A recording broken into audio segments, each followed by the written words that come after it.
Welcome to the Workplace Wellbeing Essential Series. I'm Mari Ryan. I'm the CEO and founder of Advancing Wellness. It is my pleasure to welcome you today to this expert interview where we explore topics that impact employee well-being.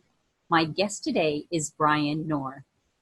Bryan is the Vice President of Strategic Partnerships at Self-Help Works. Self-Help Works is an organization that provides the missing link in wellness. It's a convenient, low-cost way for employers to successfully eliminate the stubborn, deeply ingrained, unhealthy habits that resist standard behavioral modification techniques. Their video-based online interventions are evidence-based, highly effective, and easy to implement, and participants love them. Bryan, thank you so much for being here today. You're welcome, Mari. It's good to be with you. Thanks.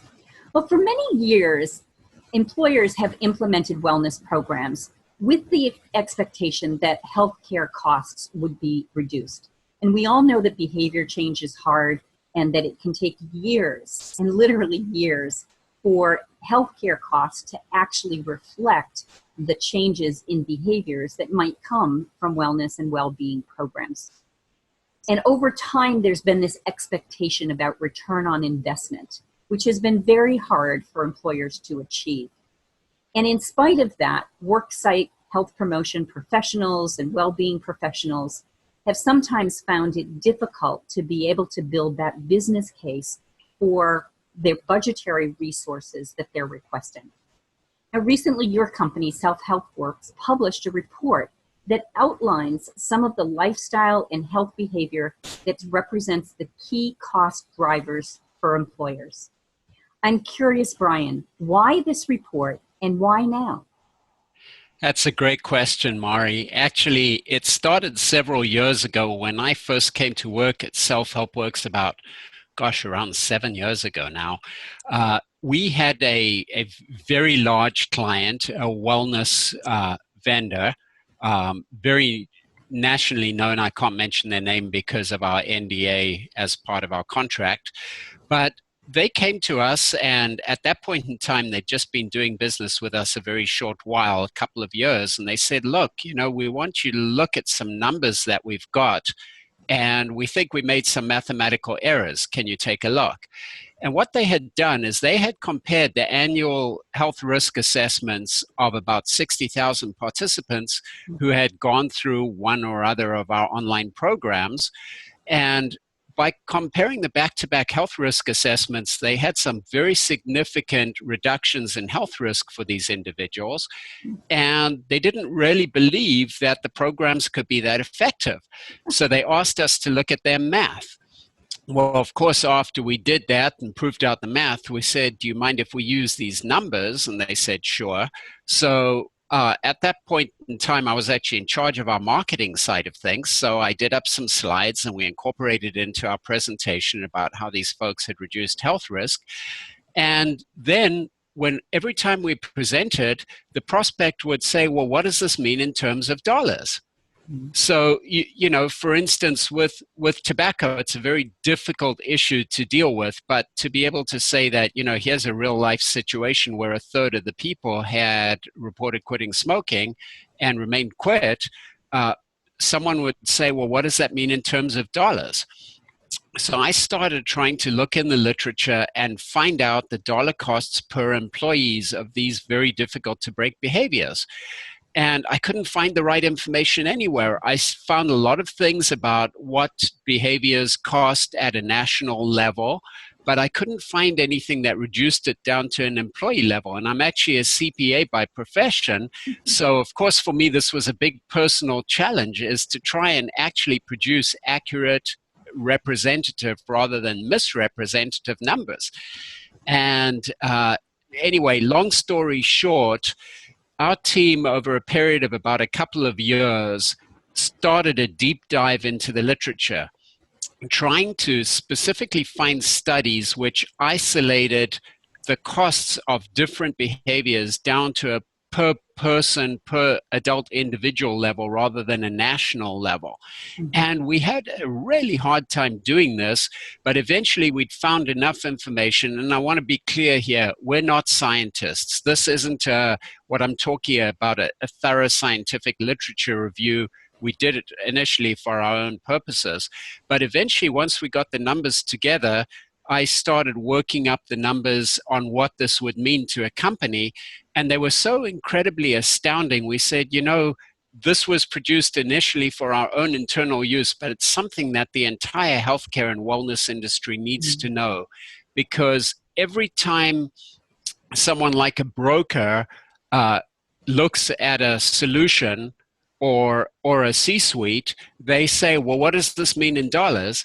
And it seems that it's been very difficult for the person in the wellness department or the broker or consultant to be able to say, here's what these behaviors mean in terms of dollars. Mm-hmm. So we brought out a report and just made it available to the industry, showing the costs of these kinds of behaviors. Well, that's really helpful because it's always great to have these kinds of resources. I'm curious, when you looked at the costs, were they just healthcare costs or were they productivity impact costs as well? That's a great question. And we actually, the hard part was trying to find both. Because one of the issues is, and forgive me, I haven't looked at the latest numbers, but typically an employee stays around on average about 3.5 years with the employer. So if you're only looking at healthcare, it takes a while for an unhealthy behavior to manifest and become a healthcare cost situation. So a lot of the studies say there's no ROI for lifestyle management, which I understand. However, when you take productivity into account, the numbers are pretty staggering. For example, and again, these are just statistical averages done on a nationwide basis, but if you look at the statistical averages based on the mathematical calculations, per 100 employees, the 6 behaviors that drive most chronic diseases and healthcare costs are costing an employer around $340,000 a year per 100 employees. I didn't say 100 unhealthy employees just based on the total population. But of that $340,000 a year, about $180,000 of that is in lost productivity. And that is staggering because you get lost productivity, and I'll give you a good example, a smoker. And this comes from a study, by the way, that was done by Ohio State University. It was published in a peer-reviewed journal, so very high-quality study. They actually followed smokers around, and they found that on average, a smoker costs their employer about $5,800 a year. Now, some of that is, depending on salary. So it's really a range of about $3,000 a year to $12,000 a year. But on average, lost productivity costs over $3,700 a year on average. That's huge. That's absolutely enormous. And that comes from unauthorized smoke breaks, staring at the computer for another minute before break time because you just can't help yourself. You've got to have a cigarette. And we've worked with tobacco addiction for years, by the way, so we understand why that happens. But, when you look at the productivity costs of these different unhealthy lifestyles, they're very, very expensive. You look at obesity, tobacco, alcohol use. Obviously, any HR manager who knows what Monday morning absenteeism's like, or after Monday night football, Tuesday morning absenteeism, these all have a huge cost to them. Absolutely. I'm curious, is there anything specific in the report that helps build the business case for, certainly some of these productivity numbers would. Is there anything else that you found in your report that you'd like to share? Well, what we did in this report, Mari, we really focused around saying, that was our whole purpose was, what is going to help someone make a good decision about whether or not to implement a wellness program? Because it always comes about, yeah, I understand we need to do stuff for healthy employees, and everyone intrinsically knows that they should take care of employees and that healthier employees will be better for the organization, but the hard costs aren't there. So we actually went about finding the prevalence of each of these behavioral issues. So, and I'd like to mention them because there are 6 that drive the majority of chronic disease and conditions, and that's obesity and unhealthy eating, tobacco use, too much alcohol, physical inactivity, stress, and poor sleep. Those are kind of the 6 that I'm talking about. What we did is we went and found the prevalence of each of those within the adult population, the average annual increase in healthcare costs, and the average annual lost productivity of those. And by being able to do that, you start to be able to draw up some calculation and find out what the cost is to an organization.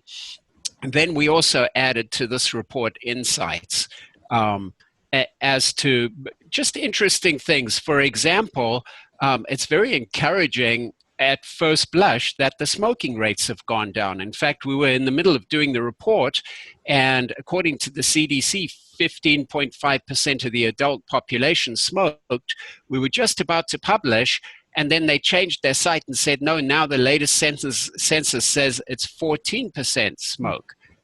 Which was great news. But then if you have a look at vaping, guess what's happened? Vaping nicotine has shot way up, and also you got chewing to take into account. Mm-hmm. So we've tried to combine all of this. We've added some insights. We also took a look at diabetes. I mentioned earlier on that I'm a CPA by profession. Well, I had a 20-year hiatus where I actually went into the nutritional industry through some own health issues of my own. And spending that long, one of our main, our big focus was dealing with diabetes because it's mainly a lifestyle disease for most people. It's incredibly expensive. It is increasing at huge rates. And it's so expensive between working from a pre-diabetic to then progressing to an undiagnosed diabetic and then diagnosed. The costs are so expensive for a self-insured employer. It's scary. So we also took a look at diabetes and put diabetes statistics into that report. Excellent. Well, it sounds like it's got some great details that are really worth pursuing. I'm curious, when you're speaking with employers and senior leaders, how concerned are they about, in particular, these healthcare costs or these productivity costs? Both. And it depends who you speak to. It's interesting, you know, the productivity cost speaks for itself. What's interesting is speaking with some brokers, they told me that the employers don't care about productivity. And I said, what are you talking about? To pay people to come to work and not do the work that you're paying them for, of course they care about it. And the brokers said, well, it's not that they don't care about the productivity. What they care about is they don't believe that lifestyle issues cause a loss in productivity. Well, that study from Ohio State shows in the case of a smoker very clearly what happens. And these other studies that we've ferreted it out, I think will also give a good business case on the productivity side of things. So the employees themselves care about productivity. You know, if you're on a line in a production, in a manufacturing firm, someone's on the production line, one person keeps taking breaks for whatever reason, everyone else has to pick up the slack. The whole team suffers. So at the employee level, there's an issue. At the management level, the managers are getting in, you know, they've got the whip being cracked saying your team needs to be productive. And then at the C-suite level, and I want to address this if I may, part of the issue in producing this report and deciding to make it available to the whole industry is that I mentioned I was a CPA. Well, I used to sit on a board of directors of a fairly large company. And I remember as a young man being invited to sit on the board. And we had this very seasoned board member. And the first thing he did is he gave me this little booklet. And he said, look, as a board member of a company, you are subject to all sorts of fiduciary responsibilities, and you need to read this. So I read the book, and it scared the living bejeebers out of me, to be honest, about all the things I could get sued for. But one of the big issues is you've got to handle the company's money and make good decisions that are best for the shareholders. And I want to be clear on this: best for the shareholders, not best for the employees. So for a small company that has 10 or 12 people, the owner and a sole owner, they can do what they want. But as soon as you've got multiple shareholders or larger companies, you've got that fiduciary responsibility to spend every company dollar wisely. So that's why we figured we needed to put some tools in the hands that the board of directors, the C-suite, everyone else who's a senior decision maker would now have a business case to be able to say, oh yeah, this is strong. That's great. Well, a very useful tool. Behavior change is Good. hard. And what can employers do to help their workforce adopt healthy lifestyles? I know behavior change is a big part of the work that you do.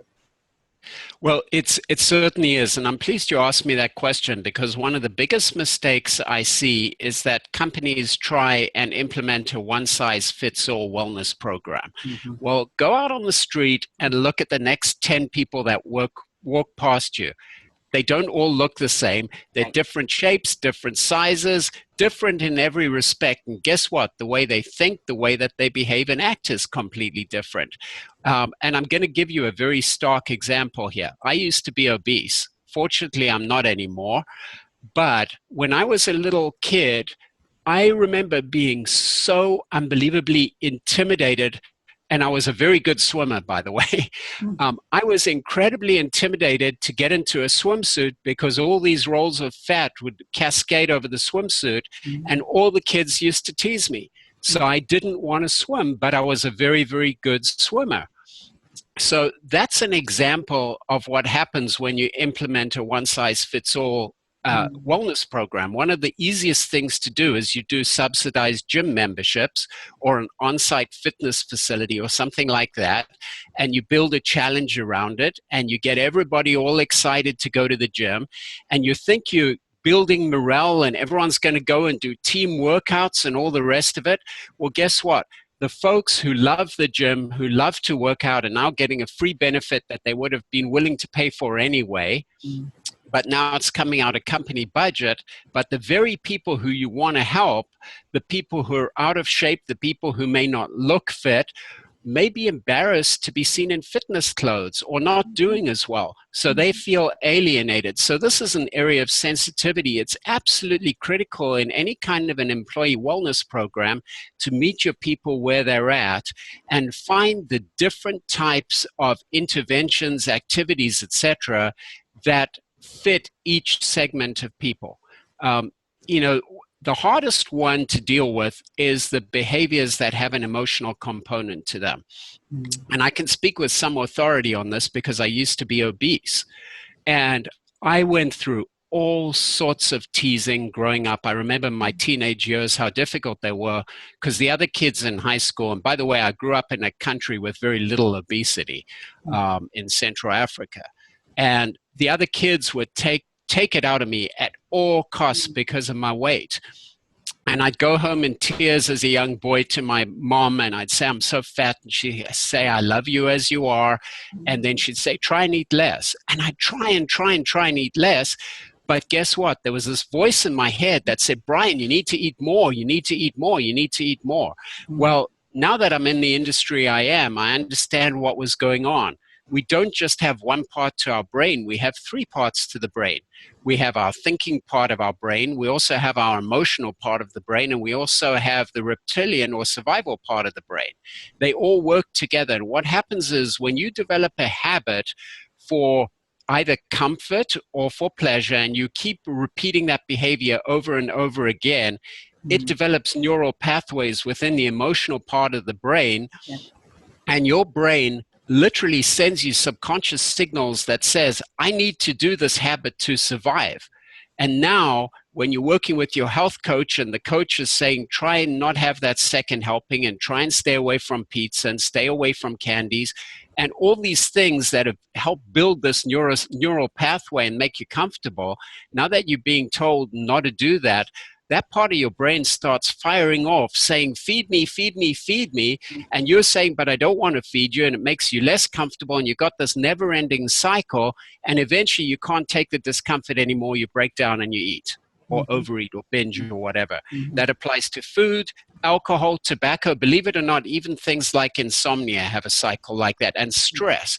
So it's absolutely important for an employer to not only look at the standard behavior modification techniques, but also to bring in interventions that have a cognitive side where the emotional side of things is taken care of. And I think that that's a big answer and a missing link within wellness.